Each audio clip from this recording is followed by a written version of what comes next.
that we were paying over the odds to the private hospital owners like Denis O'Brien and being ripped off. I pointed to evidence that suggests that we were paying 4 times as much per bed as was being paid in the UK, and I've asked repeatedly for the breakdown of costs.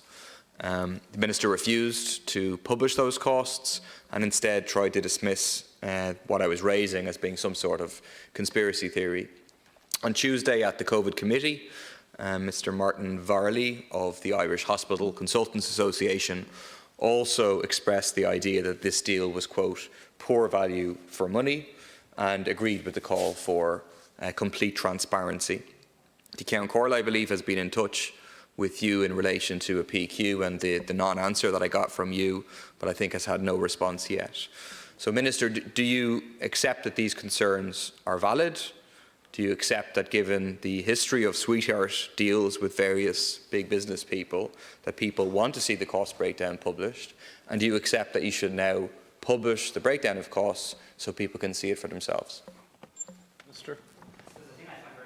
As you come into this House, Deputy, and you make valid points as a member of the Oireachtas, as you have a right and a duty and an obligation to do, and I've an obligation to answer your questions and to give you my views. But then you put in words about sweetheart, little words, loaded words like sweetheart deals. Can we remind ourselves what was happening here? And I know the further it gets away from that possibility, that maybe you hope people will forget, but I don't believe the people of this country will forget. We were looking around the world at people gasping for breath and a shortage of ICU beds, of ventilators. People in this House on all sides of the House were asking regularly, will we have enough ventilators? Will we have enough isolation beds? Will we have enough ICU beds?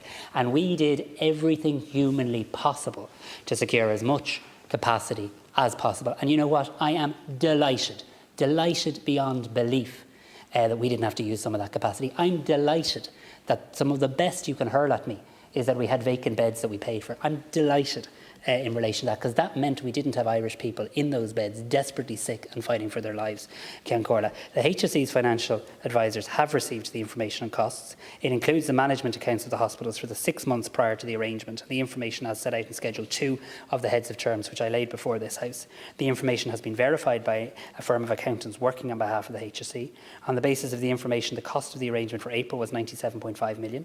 As these hospitals are private enterprises, and you and I might like that fact, but they are private enterprises, the details of the payments to individual hospitals or groups are regarded as commercially sensitive, and therefore in lines with the Heads of Terms, the details will not be published. But in the interest of transparency, and let me say this, it is intended to publish more summary financial information, and I think that would be useful, because I do agree with you in relation to the need for this House to scrutinise that as well. There was no sweetheart deals. These are loaded terms to kind of let them deny it.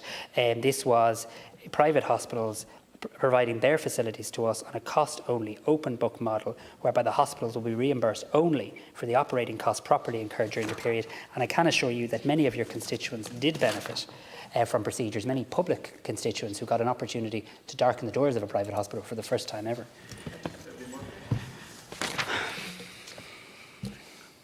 The Minister can talk about other issues if he wants, and I'll go on to talk about other issues. But the reality is that I have been looking for these figures for 2 months now.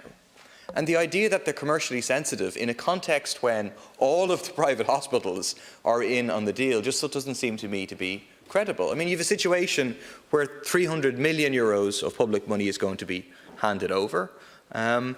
It isn't, to be clear, and I think you know that I'm against having these beds being part of the public system. I'm for these beds being part of the public system. I'm not for being ripped off to have them. And the problem that I have now with we're going from bad to worse in the sense that you are giving up on that deal, but we're going to lose the capacity of these beds. As opposed to, we're going backwards, as opposed to going forwards to a National Health Service, nationalising the private hospitals, bringing them into the public system. And the point I would make to you, Minister, is that you said that we must have equality of treatment for the coronavirus. So we shouldn't treat people based on the size of their wallet. But why then is it okay to do that for cancer, for heart disease, or for depression? Sláintecare, I think your grouping is the only grouping in this House that possibly hasn't signed up to that. You and I both agree we need extra capacity. You just wanted me to kind of go in and take it. I recognise the reality of the world that we might have to pay for it. And you didn't like the deal I had. We ended that deal. You're not happy now that I'm going to do a new deal. We are going to do a new arrangement, and an arrangement that will enable the state to step in if, God forbid, there is a second surge or a second wave, and also that will look at how we can secure extra capacity for non-COVID care. And when I have that arrangement agreed and brought to government, we'll obviously share the information with this House. Thank you, Minister. Deputy Knopp. Thank you.